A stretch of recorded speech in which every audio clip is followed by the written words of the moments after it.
In the first 3 years of life, your baby's brain grows faster than it ever will again. Not a little faster, dramatically faster. In these years, it is forming connections at a rate the adult brain cannot come close to, building the foundation for language, memory, problem solving, emotion, and every other capacity your child will carry for the rest of their life. And here is the part that should be a relief to every exhausted, overwhelmed parent watching this. None of it requires expensive toys. None of it requires flashcards, classes, screens, or educational programs with impressive names. The research is remarkably consistent on this. A baby's brain is built through simple, joyful, repeated interaction with the people who love them. Your face, your voice, ordinary objects, a few minutes of play. But I do not want to just hand you another list of 10 activities to do. You can find that anywhere. What I want to do instead is show you what is actually happening underneath those activities. The 5 things your baby's brain is quietly building in these early years, and the simple play that builds each one. Because once you understand what you are building, the ordinary moments stop feeling ordinary. They start feeling like exactly what they are. The most important work you will ever do. Let's look at the 5. The first thing their brain is building, a sense of self before a baby can do almost anything else. They have to figure out something we completely take for granted. That they exist. That they are a separate person, with a face and a body, distinct from the world and the people around them. This is not obvious to a newborn. The understanding that I am me, and that is my face, and these are my hands I can control, develops slowly over the first year. And it is the foundation everything else is built on. Because you cannot understand other people's emotions until you understand that you have your own. And you cannot develop empathy until you grasp that you are one self among many. The simplest tool for building this is a mirror. Sit with your baby in front of any mirror, a bathroom mirror, a handheld one, even a phone screen. Make faces. Stick out your tongue. Open your mouth wide, raise your eyebrows, smile big. Watch them study your reflection, then their own. Touch your nose, then touch theirs. That's you. I see you. What looks like a silly game is wiring the neural pathways for self-recognition and for what scientists call neural mirroring. The ability to read what another person is feeling by watching their face. Think about how impossible it would be to learn a dance without ever seeing yourself move.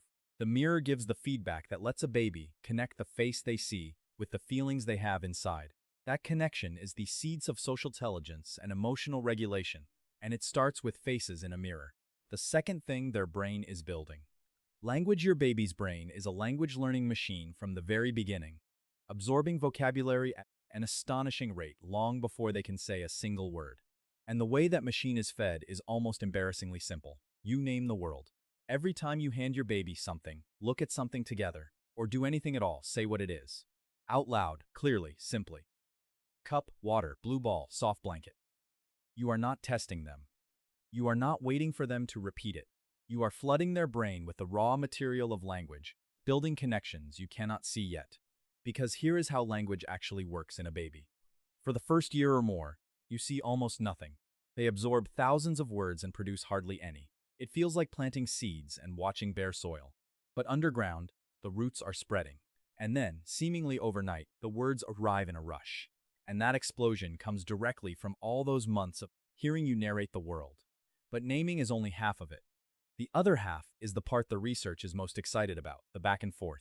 It is called serve and return.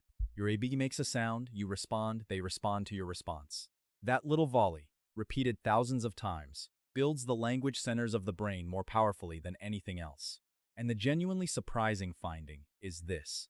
The number of these back-and-forth exchanges matters more for language development than the sheer number of words a baby hears. It is not about flooding them with vocabulary. It is about the conversation, even when their half of it is a gurgle. So narrate your day. And when they babble, babble back like they said something fascinating. Leave a pause, as if you are waiting for their reply. You are not talking at your baby. You are teaching them how being in a conversation works. And that is how language is born. There is one more piece. The way you read to them matters as much as how often. When you read with exaggerated expression, different voices for characters, your tone rising with excitement, slowing for sadness, your face matching the emotion, you teach your baby that voices carry meaning beyond words, that stories have shape, that language can build entire worlds. Read the same books over and over. The repetition they love is building strong pathways every time. The third thing their brain is building. Logic underneath all the play. Your baby is becoming a scientist, forming theories about how the world works, testing them and revising them based on what happens. The first great theory they crack is one of the most important, that things continue to exist even when you cannot see them. This is called object permanence, and it does not come pre-installed. In the early months, when something disappears from a baby's view, they genuinely believe it is gone. The classic tool for teaching the opposite is the oldest baby game there is, peekaboo. When you disappear behind your hands and reappear over and over, you are showing your baby that things that vanish come back, that the world is stable and predictable, even when parts of it are temporarily out of sight. Jean Piaget originally believed this understanding did not arrive until 8 or 9 months, though researchers now think it begins developing earlier, somewhere between 4 and 7 months. Either way, peekaboo is genuinely teaching it, and it is the foundation for enormous things. Understanding that you still exist when you leave the room, that a hidden toy is still under the blanket, that actions have consequences, even when you cannot see them immediately. The same scientific thinking gets built through cause and effect, and water is one of the richest classrooms for it. A few inches of water in the sink or tub, some cups, a sponge, things that float and things that sink. When your baby pours water from one container to another, they are learning about volume and gravity. When they squeeze the sponge and watch it drip, they are learning pressure and release. When the ball floats but the spoon sinks, they are forming a hypothesis and immediately testing it. Predict, test, observe. That is the foundation of all scientific reasoning, and it happens naturally through play that needs no instruction from you at all. Let them experiment. The mess is worth it. The fourth thing their brain is building, a coordinated body and brain. This is the one most parents underestimate. They think of movement as separate from intelligence. The research says they are deeply connected. The clearest example is crawling. Most parents see it as just a phase before walking. It is actually one of the most important developmental stages for building brain power. Because crawling requires cross-lateral movement, right arm and left leg, then left arm and right leg. That pattern strengthens the corpus callosum, the bundle of fibers connecting the two hemispheres of the brain. And that cross-hemisphere connection is exactly what reading, handwriting, and higher learning depend on later. Research on 9-month-olds even found that crawling experience directly predicted their spatial reasoning ability. You can supercharge it with a simple obstacle course. Once your baby is crawling confidently, build a path with pillows to climb over, a low table to squeeze under, a laundry basket to go around. Now they are not just moving, they are problem-solving while they move, which builds even more connections. It takes 5 minutes to set up and the payoff lasts for years. Music builds coordination of a different kind. When a baby hears rhythm and tries to move or clap along, they activate both hemispheres at once, linking the areas that control language, movement, emotion, and memory. You do not need instruments or lessons. Clap a pattern and let them try to clap back. Sing songs with hand motions. Give them a wooden spoon and a pot. Bounce them to the beat.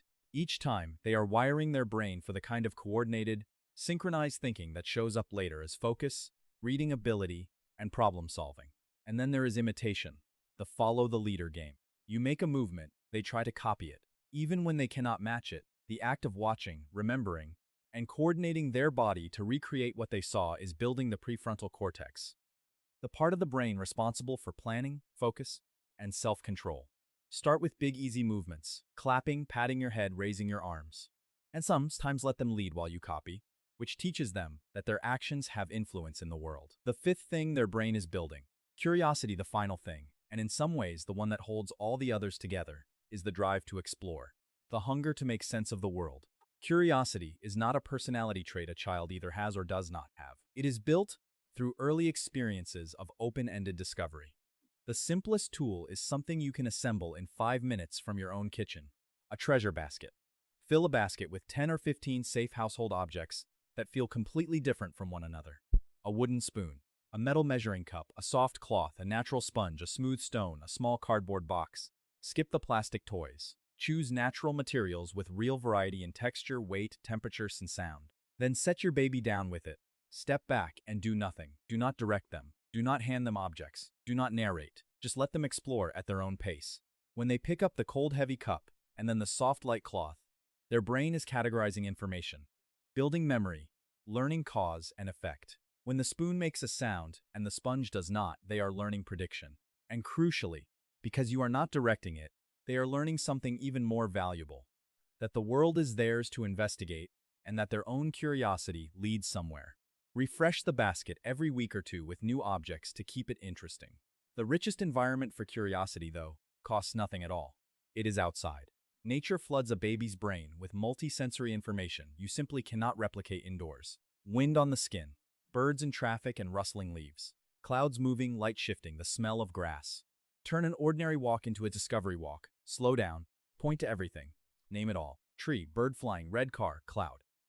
Let them touch grass and feel leaves. Describe what is happening. The wind is moving the branches. The dog is running fast. Even if your baby seems too young to understand, their brain is absorbing all of it. Language tied to real, concrete, multisensory experience, which is the most powerful form of learning there is. Try for even 10 minutes a day, starting from a sense of self. Language, logic, a coordinated body, and curiosity. 5 capacities built by 10 of the simplest activities imaginable: a mirror, a basket of spoons, a game of peekaboo, a walk outside. Notice what not one of them required. No screen, no expensive program, no structured curriculum, no special equipment. Modern parenting culture works hard to convince you that your baby's brain needs products to develop properly, and it simply is not true. Babies' brains are wired to learn through connection, repetition, and joy. Through your presence, your voice, your face, and ordinary opportunities to explore the world with you beside them. That is genuinely good news, because it means the thing your baby needs most is not something you have to buy, schedule, or get right. It is something you already have and already are. I want to leave you with one shift in how you see your days. The mirror in the bathroom, the spoons in the drawer, the walk to the corner and back, the book you have read 40 times, the game of peekaboo you have played until your arms are tired. None of it looks like brain development. All of it is. These are not chores to fit into a curriculum. They are the curriculum. The most sophisticated brain-building work happening anywhere on Earth is happening on your living room floor, for free, in moments that feel to you like ordinary play and feel to your baby like magic. So play the games, name the world, get down on the floor, go outside, read like an actor. And know, while you are doing the small, unglamorous things that make up an ordinary day with a baby, that you are quietly building a mind. There is no more important work, and you are already doing it. If this changed how you see the ordinary moments with your baby, share it with a parent who needs to hear that they are already enough. Leave a comment telling me which of the 5 your little one loves most right now. I'll see you in the next one.